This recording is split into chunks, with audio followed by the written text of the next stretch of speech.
Beaucoup d'attentes pour la visite de François Legault vendredi et un bénévole de Val-d'Or reçoit l'ordre de la ville. Voici ce qu'on a pour vous.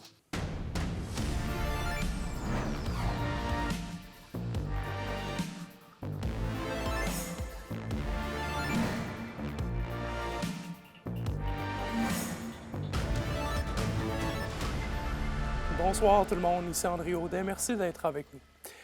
On commence sur la scène politique. Le premier ministre et nouvellement ministre responsable de l'Abitibi-Témiscamingue, François Legault, sera de passage dans la région demain. Sophie, il ira à la rencontre de plusieurs organismes. Tout à fait, André. Il rencontrera d'abord des membres de la direction du CISAT à Rouyn-Noranda en matinée pour ensuite discuter avec les préfets de l'Abitibi-Témiscamingue, toujours à Rouyn-Noranda. Il se dirigera ensuite vers Malartic pour faire une annonce importante en matière d'énergie et d'économie. Et son parcours se terminera à Amos, où là, il prévoit rencontrer une entreprise, les dirigeants d'une entreprise de minéraux critiques. La conférence des préfets de l'Abitibi-Témiscamingue se rencontrait d'ailleurs aujourd'hui à l'hôtel de ville de Rouyn-Noranda pour se préparer à la visite du ministre. Ils ont hâte d'entendre les propositions qu'il a à faire pour la région, mais aussi certains enjeux qu'ils veulent mettre de l'avant. Je vous laisse écouter le président Jacqueline Bégin. L'Abitibi-Témiscamingue, c'est une région ressources, mines, forêts, énergie, mais c'est aussi une région qui a très peu de services publics adéquats. Donc, ce qu'on veut lui rappeler, c'est que oui, on contribue beaucoup et ça nous fait plaisir, mais qu'il faut absolument qu'il y ait des investissements majeurs en services publics en Abitibi-Témiscamingue, autant en infrastructure qu'en services. Puis considérant qu'il est quand même le premier ministre aussi, on souhaite que les autres ministres aient une bonne écoute pour l'Abitibi-Témiscamingue. Sophie, d'autres groupes mettent de la pression, eux aussi, pour rencontrer le ministre responsable de notre région. Oui, c'est le cas du réseau Vigilance qui réunit 30 000 membres d'organisations populaires, communautaires, syndicales, étudiantes. Ils espèrent pouvoir faire valoir leurs revendications en face à face parce que les demandes d'un tel genre qui ont été faites par le passé aux précédents ministres responsables de l'Abitibi-Témiscamingue, donc Jean Boulet et Mathieu Lacombe, bien, elles n'ont pas reçu de réponse. Donc, le réseau Vigilance espère que François Legault sera plus réactif.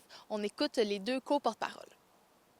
Que le nouveau ministre régional transforme ses paroles en actes concrets et qu'il tienne une rencontre avec nous pour pouvoir écouter les préoccupations, comme je le disais, d'une frange non négligeable de la population qui est souvent laissée de côté par, on va le dire, la classe politique actuelle qui semble être très à l'écoute des milieux économiques, des milieux d'affaires, mais peu à l'écoute des milieux citoyens. Tout ce qui est les services publics, les infrastructures technologiques, les routes, la situation du logement, le milieu communautaire aussi, je ne peux pas passer sous silence étant dans le milieu, qui pallie beaucoup au réseau public, mais c'est à l'État aussi de prendre ses responsabilités. Demain, je serai sur le terrain pour suivre la journée du premier ministre, donc soyez au rendez-vous pour suivre ce dossier. Excellent, merci beaucoup. À demain, Sophie.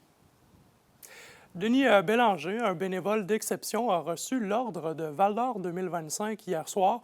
Engagé depuis plus de 50 ans, il a marqué la vie communautaire à travers la culture, la santé et l'éducation. Zachary Desrosiers. C'est sous une pluie d'applaudissements mercredi soir au Conservatoire de musique que la ville de Val-d'Or a rendu hommage à l'un de ses grands bénévoles. Denis Bélanger, qui est récipiendaire de l'Ordre de Val-d'Or 2025, la plus haute distinction citoyenne. C'est un honneur, c'est grandiose, c'est exceptionnel dans la vie d'un bénévole. Je veux dire, on ne s'attend pas quand on fait du bénévolat. On ne fait pas ça pour avoir la reconnaissance, mais quand on reçoit de ses pairs, de sa ville, une telle reconnaissance, on le prend avec amour. Depuis plus de 50 ans, Denis Bélanger s'implique dans de nombreux milieux, le Centre de prévention de suicide, le Relais pour la vie, le Salon des vins et du livre, le Centre de musique et de danse, sans oublier la Semaine des aînés. Je pense que moi, j'ai reçu beaucoup dans la vie et c'est important de redonner aussi. Puis Val-d'Or, Val-d'Or est dans mon cœur. Je me dis, mes parents ont aimé Val-d'Or.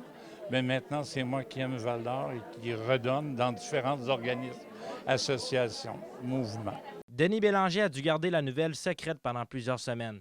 Mais au moment de l'annonce par la mairesse, l'émotion était bien réelle.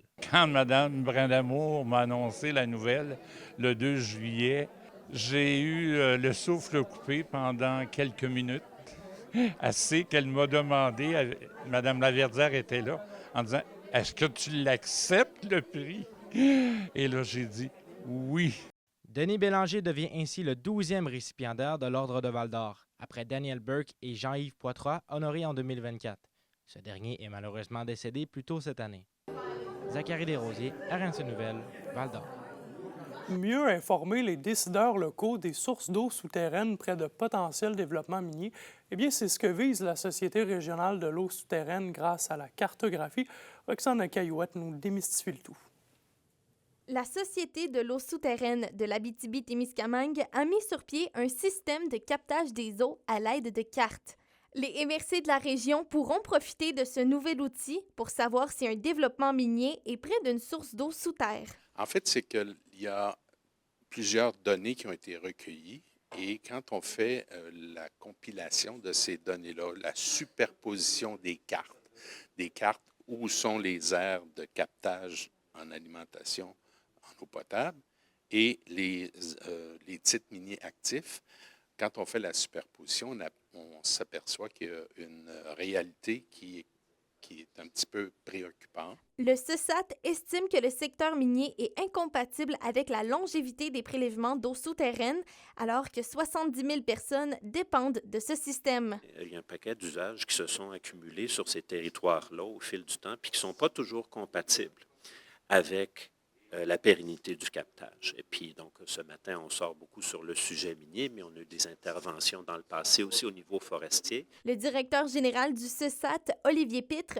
rappelle que l'approvisionnement en eau est une préoccupation bien réelle. Dans les 5 MRC de la région, à plusieurs niveaux, des ministères, des municipalités, des citoyens qui leur disaient « Hey, l'eau, c'est important pour l'Abitibi-Témiscamingue, ça nous prendrait une priorité juste là-dessus. » Et ça a été retenu. Ça vient avec un plan d'action, ça vient avec des indicateurs. Puis un des indicateurs, c'est justement de purger les aires d'alimentation des captages d'eau souterraine. La société est claire dans leur démarche et souhaite que les prochains élus municipaux se penchent rapidement sur le dossier. En fait, ce qu'on invite les élus actuels et futurs, parce qu'il y a des élections municipales qui s'en viennent, et les entreprises concernées, à entamer des discussions et dans la concertation, convenir de ne pas aller faire des travaux d'exploration ou d'exploitation minière dans les aires de captage des eaux souterraines. Roxane Caillouette, RNC Nouvelles, Amos.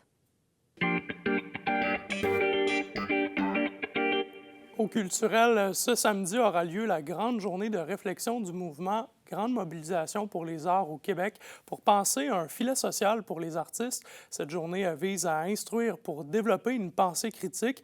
Les artistes, travailleurs des arts et chercheurs sont invités à participer gratuitement à cette journée dès 9 h samedi matin au Petit Théâtre du Vieux-Noranda.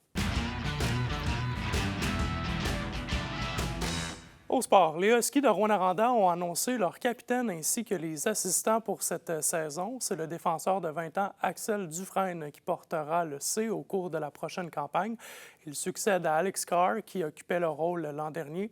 Lars Stenier, Thomas Verdon ainsi que Benjamin Brunel assumeront le titre d'adjoint. La Meute débute sa saison 25-26 demain soir avec la visite de l'Armada de Blainville-Boisbriand. Et à la météo. Pour ce soir et cette nuit, il y a un avis de gel alors qu'on attend des minimums entre 2 et 5 degrés. Des nuages sont attendus. Demain, du soleil et des nuages. Maximum de 14 degrés en Abitibi et de 15 degrés au Témiscamingue. Un aperçu pour samedi, du soleil, 17 degrés plus au nord, 16 degrés plus au sud. C'était l'essentiel de vos informations pour aujourd'hui. Demain, on suit pour vous le passage du premier ministre François Legault dans la région. Sophie Média-Villard-Rivard qui va nous résumer le tout. Sur ce, je vous retrouve demain avec toute l'équipe pour la dernière de la semaine. Prenez soin de vous. Excellente soirée.